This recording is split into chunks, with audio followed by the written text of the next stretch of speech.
যেমন কথা তেমন কাজ করে দেখালেন ডোনাল্ড ট্রাম্প। ইরানকে অর্থনৈতিকভাবে ধ্বংস করার পরিকল্পনা নিয়ে ডোনাল্ড ট্রাম্প এবার পারস্য উপসাগর থেকে পাকিস্তান বরাবর পারস্য উপসাগরে নৌ অবরোধ শুরু করলেন, নেভাল ব্লকেড, যেটাকে তিনি নাম দিয়েছেন ট্রাম্প কার্ড। যুদ্ধের ময়দান কিংবা ইসলামাবাদের আলোচনার টেবিল, কোনো জায়গাতেই ডোনাল্ড ট্রাম্প ইরানকে কাবু করতে পারেনি, ইরানকে বশ মানাতে পারেনি। ফলে এবার তিনি তার ঝুলি থেকে নতুন কার্ড ফেললেন, যাকে তিনি নাম দিয়েছেন ট্রাম্প কার্ড। ট্রাম্প কার্ড কি?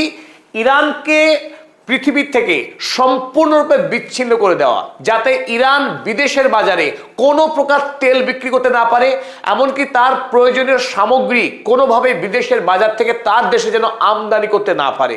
ভাবখানা এমন যেন ইরান এতদিন ধরে বিশ্বের বাজারে উন্মুক্ত বাণিজ্য করে এসছে। গত 47 বছর ধরে ইরানের উপরে যেভাবে একের পর এক স্যাংশন চাপিয়ে রেখেছিল, ইরানের উপরে এই মুহূর্তে 9,000-এরও অধিক স্যাংশন রয়েছে আমেরিকা যুক্তরাষ্ট্রের, রাষ্ট্রসংঘের এবং ইউরোপীয় ইউনিয়নের। ফলে ইরান এতদিন ধরেও বিশ্বের বাজার থেকে একরকম বিচ্ছিন্নই ছিল। তবুও স্ট্রেট অফ হরমুজ দিয়ে ইরান তার তেল বিক্রির কাজ কিন্তু কম বেশি চালিয়ে যাচ্ছিল।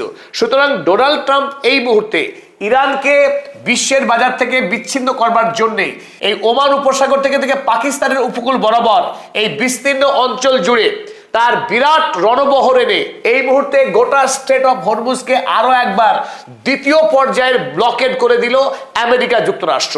ইরানকে সামগ্রিকভাবে নৌপথে অবরোধ তৈরি করা, তাকে সিজ করে দেওয়া, ইরানকে সিজ করে রেখে ইরানকে পরীক্ষা দিতে এসেছে ডোনাল্ড ট্রাম্প যে কতদিন সে অবরুদ্ধ অবস্থায় থেকে টিকে থাকতে পারে। আমেরিকার কাছে সে যেন গিয়ে নতজানু হয়ে ক্ষমা স্বীকার করে, এটাই ডোনাল্ড ট্রাম্পের লক্ষ্য। কিন্তু ডোনাল্ড ট্রাম্প দাবি করেছেন এই স্ট্রেট অফ হরমুজ হয়ে ইরান যে জাহাজ ভর্তি তেল বিক্রি করছে পৃথিবীর বাজারে, সেই সমস্ত জাহাজকে আর পৃথিবীর বাজারে যেতে দেওয়া হবে না। এমনকি চায়না বা অন্য কোনো দেশের ট্যাঙ্কার এই ইরানের বন্দর থেকে তেল নেওয়ার জন্য যদি প্রবেশ করার চেষ্টা করে, সেই জাহাজকেও এখানে আটকে দেওয়া হবে, ঢুকতে দেওয়া হবে না।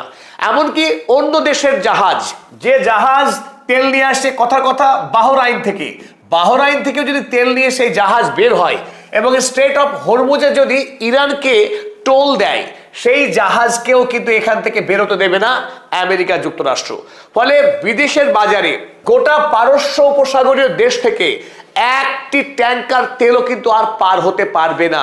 কারণ ইরান আগেই স্ট্রেট অফ হরমুজে তারা ব্লকেড রেখেছিল, সেখান থেকে নির্দিষ্ট কিছু জাহাজকে পার হবার অনুমতি দিচ্ছিল ইরানকে 2 মিলিয়ন ইউএসডি পরিমাণ টোল দেওয়ার পর।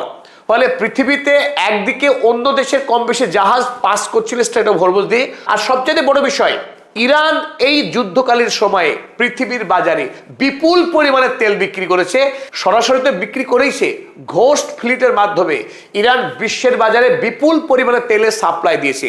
ফলে যুদ্ধকালীন সময়ে যেমনটা আশঙ্কা করা হয়েছিল যে তেলের ব্যাপক সংকট শুরু হবে, ততখানি সংকট হয়নি। তার কারণ আড়ালে গোপনে ইরান বিশ্বের বাজারে বিপুল পরিমাণে তেল সাপ্লাই দিয়ে এসেছিল। কিন্তু এই মুহূর্তে আমেরিকার এই নৌ অবরোধ শুরু করার ফলে বিশ্বের বাজারে তেলের কিন্তু ঘাটতি দেখা দেবে, তা নিঃসন্দেহে বলা যায়। এখন প্রশ্ন হলো, গোটা পৃথিবী ডোনাল্ড ট্রাম্পের এই ম্যাডনেস, তার এই হিংস্র পদক্ষেপকে কিভাবে দেখবে?